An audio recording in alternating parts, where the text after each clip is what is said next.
I have a very good friend.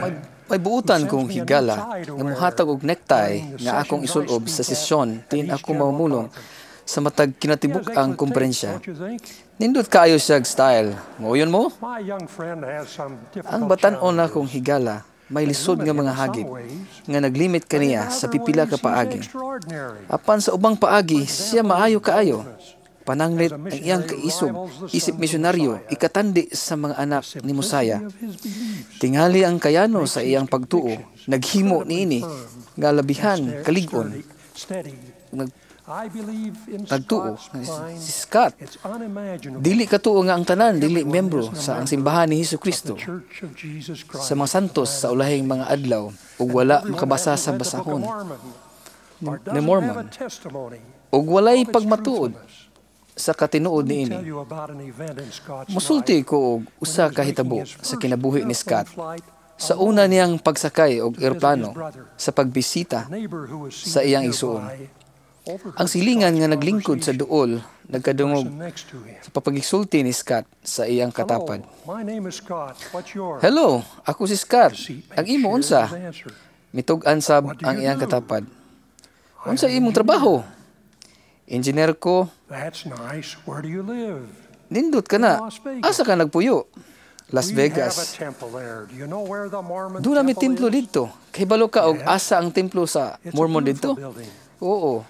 Nindot nga building. Mormon ka ba? No. Dili. Nan, magpamimbro ka. Nindot ka na nga relihiyon. Ang basahon ni Mormon, nabasa nimo? Wala. Nan, basaha. Nindot ka na nga basahon. Muuyon gid ko kang Scott. Ang basahon ni Mormon nindot nga libro, ang mga pulong ni Propeta Joseph Smith nga anaa sa siunang pahina sa basahon ni Mormon. Espesyal gayud kanako. Ako misulti sa mga kaigsuunan nga ang basahon ni Mormon mao ang labing tukma sa bisan hain nga basahon dinhi sa yuta.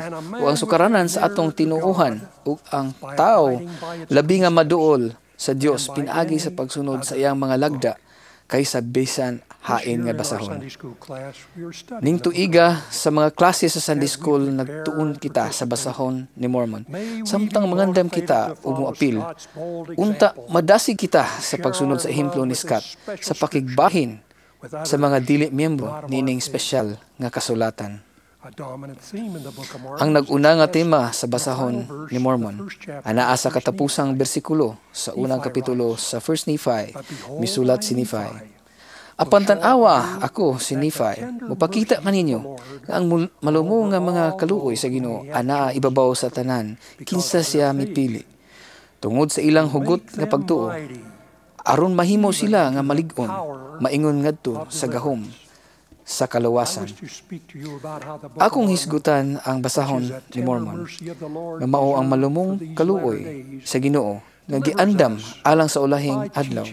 Makaluwas kanato pinaagi sa pagtudlo kanato sa tiunay nga doktrina ug labing tukma nga doktrina ni Kristo. Daghang istorya sa basahon ni Mormon nga istorya sa pagkaluwas. Ang pag-adto ni Lehi sa kamingawan uban sa iyang pamilya, paghisgot sa pagkaluwas gikan sa kalaglagan sa Jerusalem. Ang istorya sa mga Jaredite usa ka istorya sa pagkaluwas sama sa istorya sa Mulekites. Si Alma nga batan-on naluwas gikan sa sala. Ang batan-ong manggugubat ni Hilaman naluwas sa gubat. Si Nephi ug Lehi naluwas gikan sa prisuhan. Ang tema kabahin sa pagkaluwas makita sa basahon ni Mormon. Dunay duha ka istorya sa basahon ni Mormon ang magkaparehas ug nagtudlo og importanteng leksyon. Ang una naa sa basahon ni Mosaya, nagsugod sa ika-20 nga ikapitulo. Dinhi atong makatunan si Haring Limhi nga nagpuyo sa yuta sa Nephi. Ang mga Lamanites nakigubat sa mga tao ni Limhi. Ang resulta sa gubat mao nga ang Lamanites mitugot ni Haring Limhi nga madumala sa iyang katawhan apan sila ilang ulipon. Dili gayud kadto sayon nga kalinaw. Dihang katawhan ni Lehi napulan sa pang-abuso sa Lamanite. Ilang gikumbinser ang hari nga gubatong sila. Tulo kahigayon sila napildi. Bugat nga palasanon, gisangon kanila. Sa katapusan, nagpaubos sila ug nagampo pag-ayo ngadto sa Ginoo nga siya naluwas kanila. Ang bersikulo 15 sa kapitulo 21 nagsulti sa tubag sa Ginoo. Ug karon ang Ginoo dugay mitubag sa ilang pangamuyo tungod sa ilang mga kadautan. Bisan pa niana ang Ginoo mitubag sa ilang mga pangamuyo ug misugod sa paghumok sa mga kasing-kasing sa mga Lamanite nga sila misugod sa pagpagaan sa ilang mga palasanon. Ang Ginoo sa makakita sa angay pagluwas kay lagikan sa pagkaulipon. Unya ang papagamot nga amon sa gamayang pundok sa katawhan gikan sa Sarahemla ug uban ni Gideon. Usa sa mga leader sa katawhan ni Limay, malampuson sila sa ilang giplano o naka-eskapo sa abuso sa Lamanites. Ang Ginoo dugay mitubag sa ilang pangamuyo. Ngano? Tungod sa ilang kadautan. Ang ikaduhang istorya, pareho sa ubang bahin apan lahi usab. Ang asoy na record sa Mosiah 24, si Alma ug iyang katawhan namuyo sa yuta sa Helam. Dihang nangadto ang kasundaluhan sa mga Lamanites sa utlanan sa yuta, nag-abot sila ug naghimo og malinawon nga solusyon.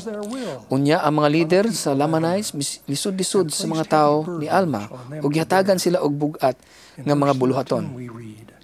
Sa bersikulo 13 atong mabasa, ug nahinabo nga ang tingog sa Ginoo miabot ngadto kanila sa ilang mga kasakit. Nag-ingon, ihangad ang inyong mga ulo ug pagmadasigon kay ako nasayod sa pagigsaad diin kamo mihimo ngari kanako. Ug ako makigsaad uban sa akong mga katawhan ug maluwas kay lagikan sa pagkaulipon. Ang mga tawo ni Alma naluwas gikan sa mga kamot sa Lamanites ug luwas nga na mauli aron ikauban ang mga tawo sa Sarahemla. Unsay kailangan tali sa mga tawo ni Alma ug sa mga tawo ni Haring Limhay? Klaro nga naay daghang kailangan. Ang mga tawo ni Alma malinawon ug mas matarong. Nabunyagan na sila ug misulod sa pagigsaad sa Ginoo. May paubos sa kagalingon at tubangan sa Ginoo. Bisan sa wala pa sila magsugod ang ilang kasakit. Ang tanan ni ini nga kalainan tukma ug patas nga sila milagrosong giluwas dayon sa Ginoo gikan sa mga kamot nga moulipon kanila. Kini ang mga kasulatan nagtudlo sa gahom sa Ginoo sa pagluwas. Ang mga panagna kabahin sa kinabuhi ug misyon ni Hesukristo nagsaad nga iyang ihatag kanato ang kaluwasan.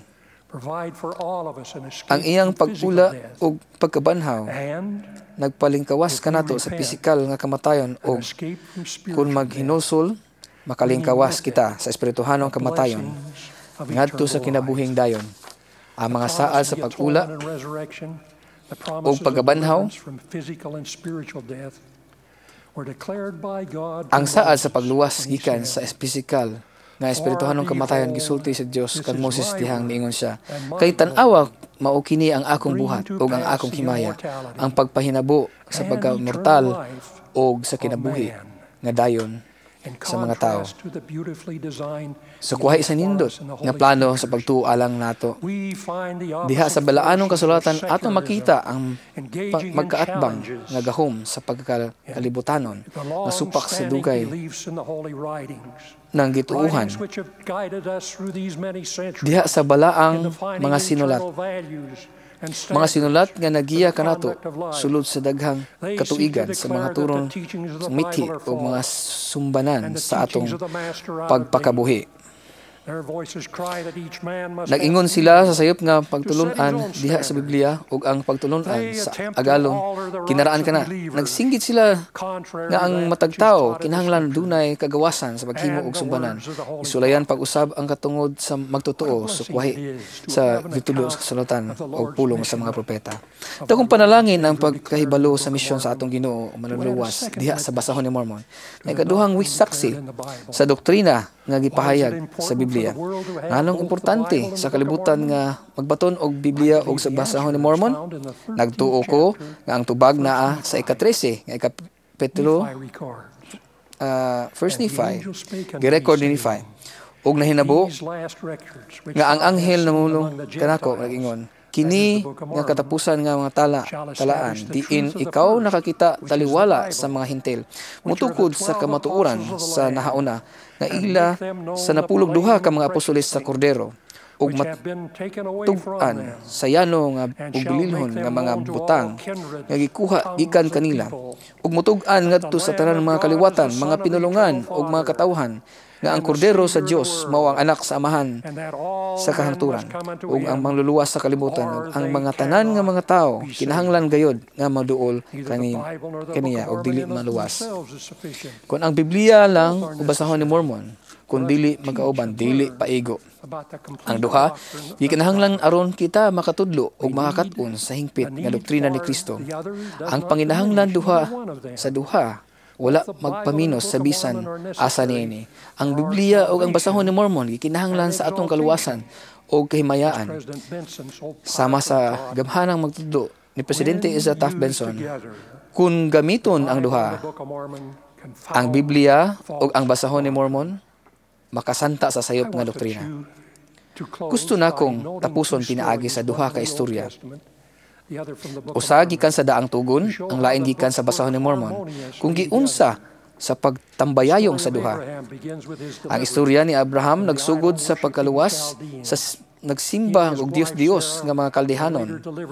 Siya ug iyang asawa si Sarah naluwas gikan sa kasub-anan og misaad nga pinaagi sa ilang kaliwatan ang tanang nasod sa yuta mapanalinginan. Ang daang tugon naglangkob sa asoy ni Abraham nga midala ni Lot iyang pag-umangkon gawa sa Ehipto. Gipapili og una sa yuta. Gipili ni Lot ang patag sa Jordan o gipaatubang ang iyang tulda sa Sodom, siyudad sa grabing kadautan.